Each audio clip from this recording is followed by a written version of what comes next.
La Hacienda del Carmen, donde los susurros nunca mueren. En lo profundo de una llanura olvidada por el tiempo, se levantan las ruinas de la Hacienda del Carmen, una construcción colonial que, incluso en su estado decrépito, conserva un aire de grandeza muerta. Los muros, agrietados y cubiertos de hiedra, parecen respirar con el viento nocturno. Los lugareños no se acercan a menos de 1 kilómetro de sus terrenos. Dicen que de noche se ven luces moviéndose tras las ventanas rotas, y que el eco de un rezo en latín se mezcla con llantos apagados. El origen de la maldición se remonta a mediados del siglo XIX, cuando la hacienda pertenecía a don Esteban Alvarado, un terrateniente de carácter feroz. La leyenda cuenta que durante una sequía mortal, los peones se rebelaron, acusándolo de esconder agua y comida en los sótanos. La revuelta fue sofocada con brutalidad.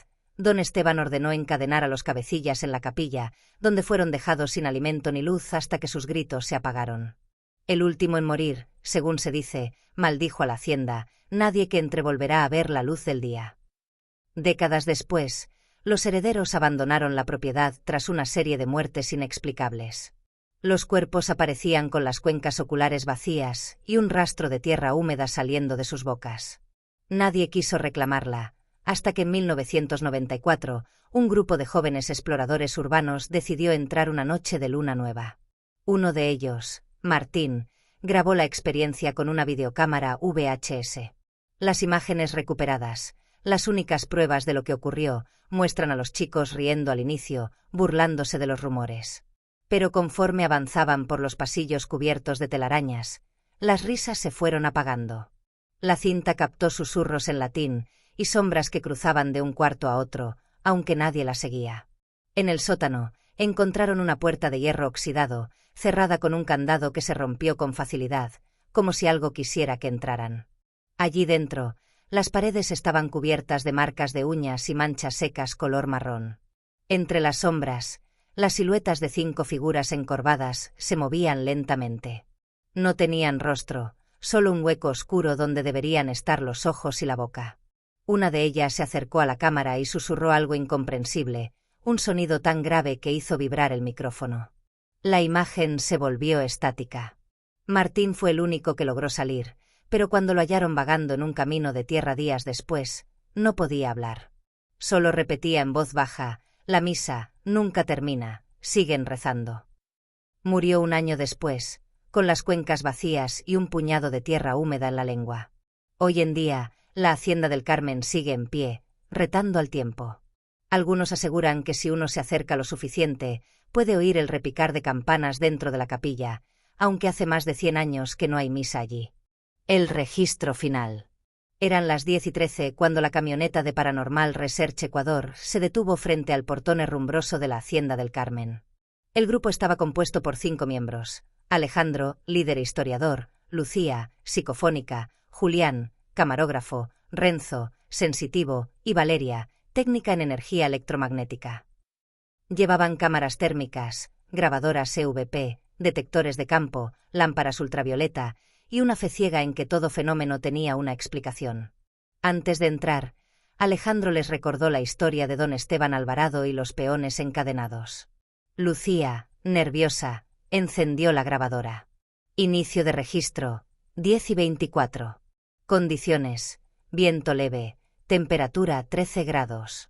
El pasillo principal los recibió con un olor denso a humedad y algo más, un rastro agrio, como carne podrida.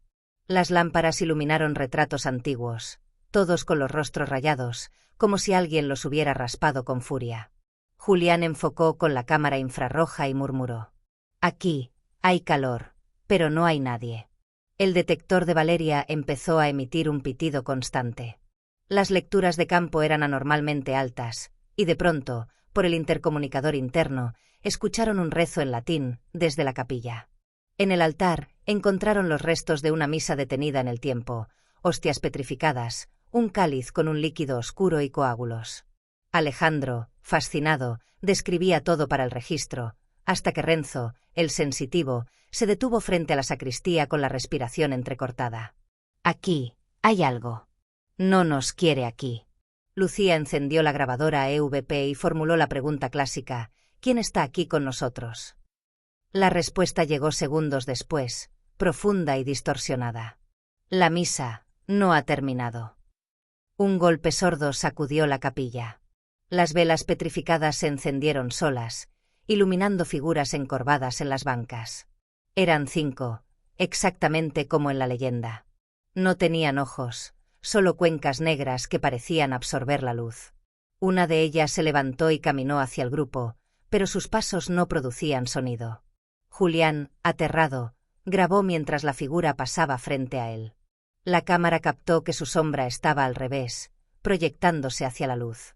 Entonces todas las puertas se cerraron con un estruendo, y un murmullo en latín llenó el aire, cada vez más fuerte, como si cientos de voces recitaran un mismo rezo. Renzo comenzó a sangrar por la nariz y gritar. No miren a sus ojos. No los miren. Pero era tarde. Valeria quedó inmóvil, con la cabeza ladeada, como si algo invisible le hubiera roto el cuello. La grabadora de Lucía captó su último suspiro, seguido de una risa infantil. Alejandro ordenó la retirada, pero el portón estaba sellado. Las figuras se acercaban lentamente, mientras una campana inexistente repicaba sobre sus cabezas. Julián lanzó la cámara al suelo, y la grabación terminó ahí. Semanas después, la policía halló la camioneta abandonada junto a la entrada. Dentro había 3 cuerpos: Valeria, Lucía y Renzo. Alejandro y Julián jamás fueron encontrados. Sin embargo, en la última grabación se escucha, casi al final, una voz profunda que dice: ahora son parte de la misa. Recuperación imposible. La mañana del 14 de agosto, 3 camionetas del Departamento Forense y Rescate Especial llegaron hasta la entrada oxidada de la Hacienda del Carmen. Su misión era recuperar los cuerpos encontrados semanas atrás, y si era posible, rastrear a los 2 investigadores desaparecidos. El equipo estaba compuesto por 8 personas: el capitán Cedeño, veterano en operaciones rurales; Mendoza y Ríos, técnicos forenses; Fernández, médico legista; Ortega, perito en incendios y estructuras; y 3 auxiliares. Todos llevaban cámaras corporales para registrar el procedimiento. Desde el primer paso dentro del terreno, el ambiente cambió. El aire estaba tan frío que le salía vapor de la boca, aunque el sol estaba alto. Mendoza comentó que sentía como si alguien los estuviera siguiendo, y Ortega aseguró haber visto una figura en la ventana del segundo piso, pero no había nadie allí. En el pasillo principal, las paredes parecían más deterioradas que en las fotos tomadas días antes, como si hubieran envejecido décadas en apenas horas. El olor a podredumbre guiaba hacia la capilla. Allí, los cuerpos de Valeria, Lucía y Renzo seguían sentados en las bancas, pero con los ojos abiertos y una sonrisa rígida que no tenían cuando fueron hallados por primera vez. Mientras los forenses se preparaban para embolsarlos, las cámaras corporales captaron un fenómeno extraño: sombras moviéndose por las paredes, sin que hubiera personas cerca. Ríos, el más joven, se acercó al altar para tomar muestras del líquido coagulado en el cáliz, y gritó. El contenido estaba tibio, y dentro había un ojo humano flotando, completamente intacto. De pronto, la puerta de la capilla se cerró con un golpe ensordecedor. Un rezo en latín comenzó a llenar el aire, cada vez más fuerte, como si cientos de voces hablaran al unísono. Las luces de las linternas comenzaron a parpadear, y detrás de las bancas, figuras encorvadas, sin ojos y con las bocas cosidas, emergieron lentamente. Esta vez no eran 5, sino decenas. El capitán Cedeño ordenó abrir fuego, pero las balas atravesaban las figuras sin efecto. Mendoza cayó de rodillas, gritando que algo le jalaba hacia el piso. Cuando los demás lo iluminaron, vieron brazos huesudos saliendo de entre las baldosas, arrastrándolo hacia abajo. Ortega intentó romper la puerta, pero al golpearla, la madera sangró como si estuviera viva. En medio del caos, Fernández notó algo perturbador. Los cuerpos de Valeria, Lucía y Renzo se habían puesto de pie y caminaban hacia el grupo, con movimientos lentos, casi como si danzaran al compás del rezo. La última transmisión de la cámara del capitán mostró cómo todos los presentes eran rodeados por las figuras encorvadas. Una de ellas se acercó al lente, y una voz gutural susurró. Nadie sale. La misa continúa. 3 días después, las camionetas del equipo forense fueron halladas vacías. Adentro, solo había bolsas mortuorias, con nombres escritos que no pertenecían a nadie registrado en el caso. Hola. Antes de que sigas disfrutando de este contenido, tengo algo importante que decirte. ¿Ya eres parte de nuestra comunidad? Si no lo eres, este es el momento perfecto para unirte. Al suscribirte, te aseguras de no perderte ningún vídeo nuevo. Accedes a contenido exclusivo y sorpresas especiales. Dale al botón de suscribirse y activa la campanita para ser el primero en ver nuestras novedades. Y ya que estamos, ¿qué opinas de este vídeo hasta ahora? Déjame un comentario, me encantaría saber lo que piensas. Tu apoyo marca la diferencia. Gracias por estar aquí. Ahora, volvamos al vídeo. El cerco que nunca cerró. 3 semanas después de la desaparición del equipo forense, el Ministerio de Defensa ordenó una operación militar para sellar la Hacienda del Carmen y evitar que civiles o curiosos entraran. La misión incluía dinamitar accesos, colocar un perímetro y destruir cualquier estructura interna que pudiera representar un riesgo. La unidad especial estaba compuesta por 25 soldados, liderados por el coronel Ernesto Beltrán. Todos portaban armas automáticas, equipo de visión nocturna y detectores térmicos. Al llegar, instalaron reflectores potentes alrededor del portón principal. El coronel, hombre curtido en la selva, no creía en fantasmas, hasta que escuchó el repicar de campanas proveniente del interior. «¿Hay alguien ahí?», gritó. Por orden del Estado, desalojen. Nadie respondió, pero el eco de su voz regresó distorsionado, con una risa infantil entremezclada. A las 9:45, un pelotón ingresó para explorar y despejar. Las cámaras térmicas detectaron decenas de figuras humanas dispersas por los pasillos y la capilla. Los soldados creyeron que eran ocupantes ilegales, pero al acercarse, notaron que las personas no proyectaban calor, solo un frío intenso que empañaba los lentes. Dentro de la capilla, las bancas estaban repletas de figuras encorvadas, todas de pie, inmóviles, como si esperaran una señal. Uno de los soldados disparó por reflejo, y el proyectil atravesó el cuerpo, provocando que éste se desmoronara en polvo negro que se elevó y formó un rostro gigantesco en el aire. De pronto, todas las puertas y ventanas se abrieron con un estruendo, y un viento helado barrió el lugar. Las entidades comenzaron a moverse hacia la salida, atravesando muros y techos como humo vivo. El perímetro militar se rompió en segundos.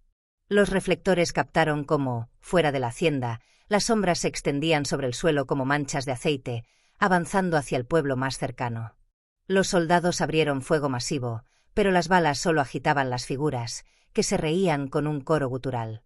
En la confusión, un helicóptero de apoyo descendió para evacuar, pero algo invisible lo golpeó en pleno vuelo, haciéndolo caer en llamas detrás de la hacienda. Entre el humo, se escuchó claramente el rezo en latín. Missa est, et non finitur.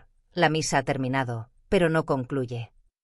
El coronel Beltrán ordenó la retirada, pero la mitad de sus hombres quedaron inmóviles, con la cabeza inclinada y los ojos vacíos, murmurando los rezos de memoria. Al arrastrarlos hacia los camiones, notaron que sus cuerpos emanaban un olor a tierra húmeda, igual al de las víctimas anteriores. La operación fracasó. La Hacienda del Carmen quedó sellada solo en papel, porque esa noche no solo no lograron contenerla, sino que liberaron algo. En los días siguientes, en varios barrios cercanos comenzaron a verse figuras encorvadas, de pie frente a las ventanas, observando, esperando. El apocalipsis de las sombras. Meses después de la fallida operación militar, la Hacienda del Carmen ya no era un punto aislado, se había convertido en el epicentro de la expansión de las entidades. Lo que comenzó como sombras encorvadas dentro de los muros, se había vuelto un fenómeno urbano. Los pueblos cercanos reportaban figuras que caminaban entre las calles sin tocar el suelo, risas infantiles mezcladas con susurros en latín y noches en las que ninguna ventana, por cerrada que estuviera, mantenía la oscuridad fuera. El gobierno declaró zona de cuarentena total, pero era inútil. Las entidades aparecían incluso en medios de transporte, en plazas y escuelas, siempre sin ser vistas por todos, solo por aquellos que miraban con miedo verdadero. Los primeros en caer fueron los curiosos. Familias enteras desaparecieron de sus casas, dejando solo manchas oscuras en el piso, olor a tierra húmeda y un silencio absoluto. Los testigos describían manos que emergían de las paredes y arrastraban a quienes miraban fijamente, mientras figuras encorvadas se multiplicaban en un patrón imposible. En la ciudad más cercana, un helicóptero militar sobrevolaba la zona. Desde la cabina, los pilotos vieron sombras gigantescas desplazándose por las calles, torres de oscuridad que absorbían la luz de las farolas. Intentaron evacuar a civiles, pero los que tocaban la sombra quedaban paralizados y sus ojos vacíos reflejaban un rezo interminable en latín, como si la misa de la hacienda se hubiera extendido a todo el territorio. Los pocos sobrevivientes que escapaban relataban escenas de pesadilla, calles llenas de figuras que surgían de la nada, edificios donde las paredes sangraban y murmuraban, y personas transformadas en figuras encorvadas repitiendo una y otra vez: la misa continúa, la misa no termina. El último reporte oficial hablaba de la desaparición de un batallón completo, incluyendo vehículos, armas y drones. El mensaje de radio de un coronel desesperado decía: no hay control, se multiplican, lo que vimos en la hacienda es solo el inicio. Esa noche, la hacienda del Carmen brilló con un resplandor oscuro visible desde kilómetros. Las sombras de su capilla, extendidas como brazos gigantes, cubrieron la región, mientras cientos de voces repetían el rezo macabro, mezclado con risas infantiles y gritos guturales. Ahora la misa es de todos, y todos somos parte de ella. Los informes civiles cesaron poco a poco. Los pocos que sobrevivieron huyeron hacia las montañas. La hacienda, desde entonces, permanece invisible para quienes intentan acercarse, pero los ecos del rezo aún pueden escucharse en las noches sin luna, como si el mundo entero hubiera quedado atrapado en la misa interminable de don Esteban Alvarado.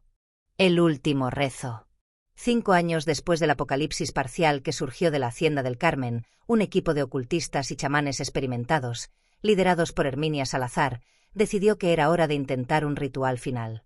Según antiguos manuscritos recuperados de archivos coloniales, solo un conjuro combinando rezo, fuego purificador y sacrificio simbólico podría contener la maldición de don Esteban. El equipo llegó al amanecer, equipados con pentáculos de hierro, agua bendita, candelabros de cera negra y el cáliz original de la capilla, encontrado en ruinas de la iglesia cercana. El aire estaba cargado de electricidad. Incluso antes de cruzar la puerta principal, sombras encorvadas se agitaron entre los árboles y el pasto seco. Herminia comenzó el ritual en la capilla central, dibujó un círculo de protección con sal, sangre de animales y cenizas antiguas. Los chamanes comenzaron a entonar los rezos en latín y lenguas indígenas, mientras un viento helado giraba dentro del edificio, levantando polvo, escombros y sombras que parecían humanas pero con cuencas vacías y bocas cosidas. De pronto, el suelo tembló. Las paredes comenzaron a sangrar, y del altar emergieron figuras encorvadas multiplicadas por decenas. Sus voces se mezclaban en un coro macabro. La misa no termina, la misa es de todos. Herminia, con voz firme, levantó el cáliz. Por la sangre de los que fueron sacrificados injustamente, os ordeno regresar a la nada. El fuego comenzó a arder en los candelabros por sí solo, proyectando sombras gigantes sobre las paredes. Una de las entidades avanzó hacia Herminia, sus pasos flotando en el aire. Antes de que pudiera tocarla, el círculo de protección brilló con luz roja, y la figura se disolvió en humo negro que salió disparado por el techo, dejando un grito desgarrador. Durante horas, el ritual continuó. Las entidades luchaban contra el conjuro, emergiendo de las paredes, techos y pisos. Algunos chamanes cayeron, atrapados por manos invisibles. Sin embargo, Herminia mantuvo el cántico, combinando cada rezo con golpes de agua bendita sobre el cáliz y cenizas de antiguos sacrificios. Finalmente, cuando la primera luz del amanecer tocó los vitrales rotos, un silencio absoluto cayó sobre la hacienda. El viento cesó, las sombras desaparecieron y el eco del rezo se extinguió. Lo que quedaba era un vacío extraño, la capilla intacta pero más oscura que la noche, y un olor a tierra húmeda que persistía.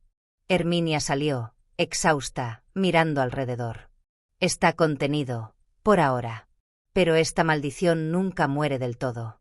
Solo hemos logrado encadenarla, hasta que alguien rompa el sello o vuelva a profanar la hacienda.